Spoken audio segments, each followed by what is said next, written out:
Vamos começar mais um Terça no Divã. A partir de agora, a gente fala sobre homossexualidade.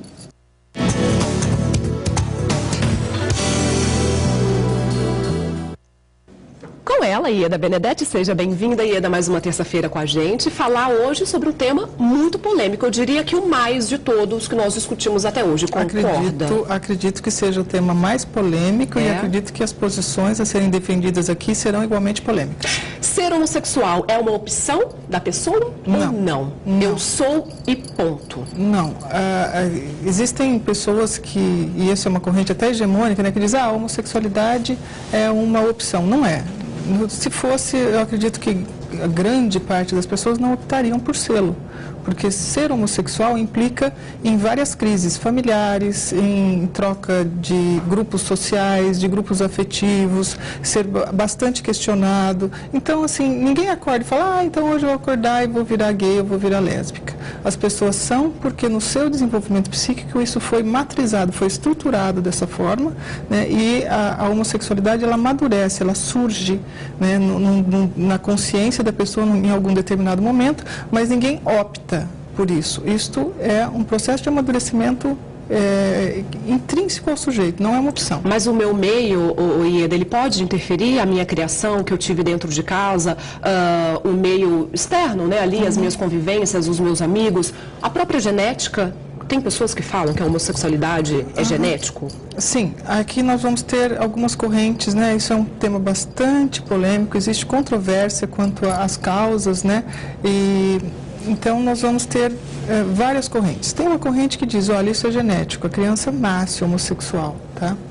Existem correntes que defendem que isso seja social, psíquico, que vai depender, a corrente freudiana, por exemplo, vai dizer que isso vai depender da relação, né, das relações parentais, da relação pai, mãe e bebê até o 6º ano de vida, nos processos de identificação, se a criança se identifica com o pai, se vai se identificar com a mãe, é que vai definir a sua opção psicossexual, tá? E a corrente que vem ganhando mais força é a corrente interacionista, que vai dizer que existem sim determinações genéticas, que existem até um conjunto de genes que vão definir a homossexualidade ou a preferência para a homossexualidade, e o meio, né, vai ser determinante se essa homossexualidade vai aflorar de uma forma mais contundente ou menos contundente.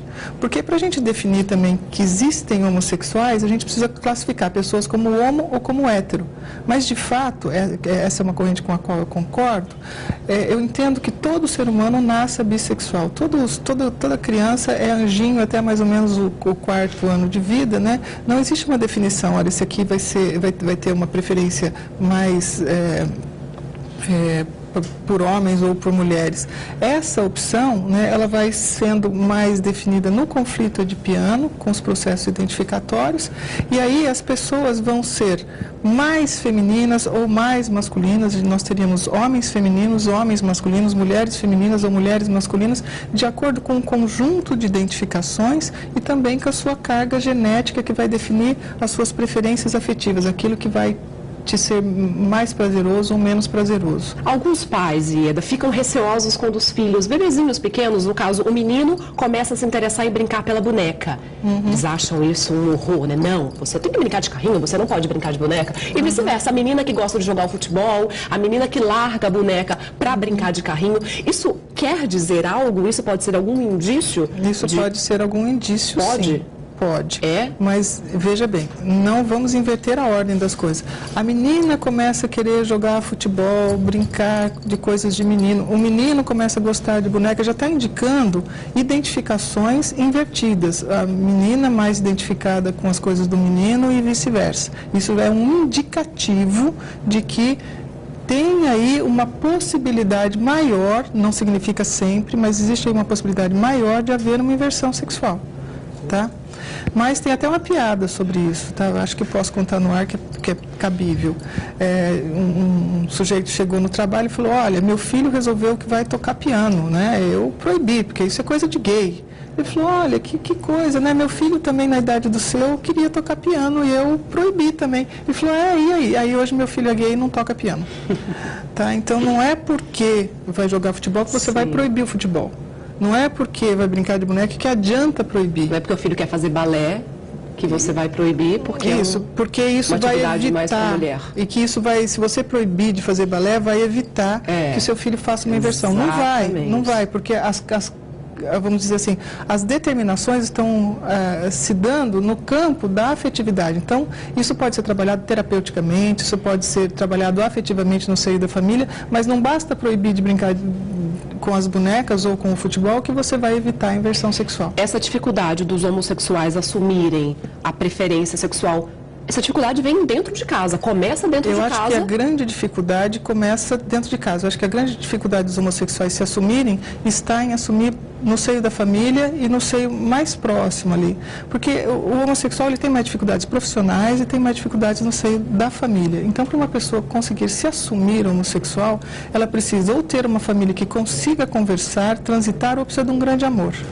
Se o amor que ela tem não for suficiente para fazer com que ela se assuma, ela vai ficar muito mais na dela. Ou se a família não consegue fazer com que essa pessoa consiga ser ela mesma, não consiga se expressar no seio da família, não consiga caber ali como realmente ela vai acabar anulando as suas expressões de personalidade. Isso não vai dizer que ela vai deixar de ser homossexual, ela vai ficar muito mais anulada, muito mais reprimida, vai ser uma pessoa muito menos capaz de realizar coisas e ser a si mesma, né? Mas pode até inibir essa expressão. Agora, nós não podemos confundir as pessoas que são homossexuais e não têm um efetivo grande amor para que possa assumir essa homossexualidade com as pessoas que não têm sexualidade nenhuma. Porque existem pessoas que pensam ser homossexuais, não são homossexuais, não são heterossexuais, não são coisa nenhuma. Simplesmente não conseguem acessar a própria sexualidade. Tem uma crise ali, Ieda? Não conseguiu acessar. A sexualidade é algo tão proibido que ela não consegue acessar. E aí acha que é homossexual. E fica ali esperando, né, alguém homoafetivo que surja para resolver os seus sonhos. E também, quando surge alguém, são pessoas que punem os seus parceiros. Sabe? Não conseguem se dar efetivamente para os seus parceiros. Então, não confundam, né, homossexualidade com sexualidade nenhuma. Porque existem pessoas que não conseguem se expressar como homens, nem como mulheres, nem como coisa alguma. A sexualidade é extremamente reprimida. E aí, até entendendo, né, que amam, vamos supor que seja um homem, né, que ama um outro homem, mas não ama um outro homem. Apenas começa a projetar naquele outro homem uma sexualidade que ele não reconhece em si mesmo. Tá? Porque não reconhece a sua própria sexualidade. E aí, quando esse homem que ele acha que ama surge enquanto parceiro, ele é extremamente punitivo, destrutivo, não consegue se dar, não consegue se envolver afetivamente, né? E vive sempre trocando de parceiro. A culpa é sempre do outro. Essas pessoas não têm sexualidade nenhuma. Não são homo, não são hétero, não são. Concorda que o preconceito hoje, ele está menor, Ieda? Concordo. Concorda? A gente vê aí a parada gay, a do Brasil é a maior, né, produção? A maior, acho que do mundo. Do planeta. Reúnem, né, milhares, milhões de pessoas. Não somente os homossexuais, mas os héteros também fazem questão de ir aqui em Presidente Prudente, na nossa região. A gente consegue perceber que os héteros vão sim, porque gostam da festa. É uma festa animada, uma festa colorida. Então, tudo isso faz com que o preconceito vá diminuindo. Ieda, sim, existem uma série de ações, né, que fizeram com que a homossexualidade se tornasse alvo de muito menos preconceito. Eu sou capaz de afirmar hoje que as pessoas que são homofóbicas têm muito mais problemas sociais do que os homossexuais. Hoje é muito feio ser homofóbico, né? E assim, existe um espaço mais tranquilo. Não é que o preconceito tenha deixado de existir, porque não deixou de forma alguma. Não, ele está aí, continuam, mas eu entendo que houve sim uma aceitação, um avanço, houveram avanços no campo da família, hoje a família trabalha muito melhor com isso, houveram avanços no campo social, na legislação, né, na educação, e eu acho que os meios de comunicação trabalharam muito bem com isso. Né? A televisão, principalmente, conseguiu fazer com que essa questão fosse melhor discutida, e como a homossexualidade estava muito presente no meio artístico, esse foi um tema, que foi uma bandeira muito bem defendida, eu acho que houveram grandes avanços, sim. Você acredita que num futuro próximo, Ieda, os homossexuais vão conseguir ter essa liberdade ainda maior de ir a um shopping, sentar num restaurante e se beijarem ali na mesa mesmo? Eu acho que as coisas caminham para isso, mas eu acho que nós caminhamos com uma compreensão ainda míope, a coisa ainda é turva, porque eu acho que algumas pessoas se definem como homossexuais claros, assim, existem mulheres que são claramente lésbicas, existem homens que são claramente gays. Você fala no visual? No visual e capa no externa? sentir, Tá. na forma de se sentir. Não é porque os homens são masculinos que não são homossexuais, Sim. tá? Tem aparência masculina, não é que eles não sejam homossexuais. Mas eu acho que a nossa compreensão da homossexualidade é um pouco míope, né? Que nós classificamos as pessoas como homo ou como hétero. Eu entendo que hajam nuances entre homos e héteros, né? Eu acho que existem pessoas que têm uma preferência claríssima por homens, existem pessoas que têm uma preferência claríssima por mulheres, e existem outras nuances de pessoas que têm maior preferência por mulheres, maior preferência por homens, ou existem pessoas que ficam bem em cima do muro, que gostam de pessoas, que dependem da pessoa com quem ela vai conhecer, que ela vai se aproximar, que ela vai gostar mais ou menos.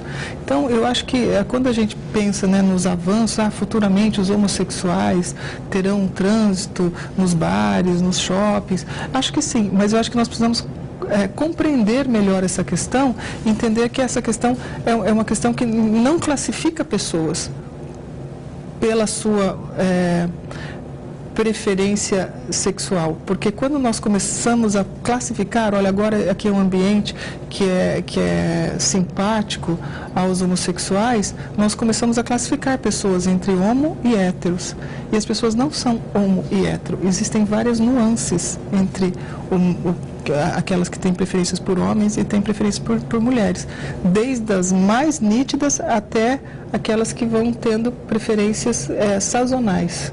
Tá? Então a gente precisa evoluir educativamente para compreender a afetividade humana ainda. Falar direto, Ieda, agora com a pessoa que está em casa que é homossexual, ou o pai ou a mãe que tem um filho que seja homossexual. Como lidar com essa situação dentro de casa? O filho homossexual chega e conversa, se abre com os pais e fala, eu sou. Existe um momento certo, existe uma idade certa. Os pais, da mesma forma, como... Porque eu tenho a impressão que os pais, eles colocam um capuz assim na cara, sabem que o filho é homossexual, mas fingem, não querem ver.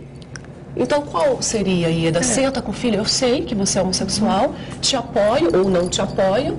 Enfim, como lidar com isso dentro de casa? Eu acho que existe uma grande tendência, eu acho que no Brasil existe uma grande tendência de quando o problema é complicado para se resolver, a sujeira vai para dentro do tapete e as pessoas simplesmente fingem que não estão vendo.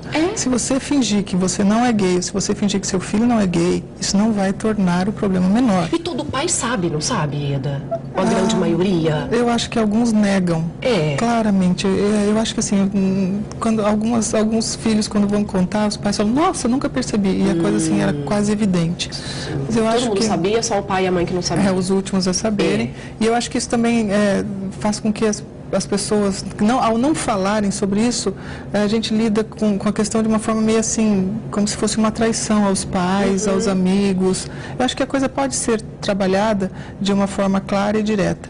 E assim, não pense que você não lidando com o problema, né, aqueles que estão diante desse problema, não lidando com o problema vai deixar de existir.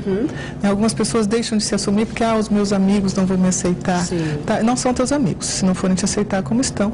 Né? E se você não tiver efetivamente um grande amor para justificar que você se assuma, né, eu acho que pode até não ser a hora certa, mas isto vai ter que ser trabalhado em algum momento. Devemos, então, chegar e conversar. É necessário que as pessoas abordem claramente os seus problemas. E que não finjam que nada está acontecendo. Todos. Qualquer problema deve ser abordado com clareza. Se for um problema de aprendizagem, fala sobre isso. Se for um problema de homossexualidade, fale sobre isso. Se for um problema de traição em casa, fale sobre isso.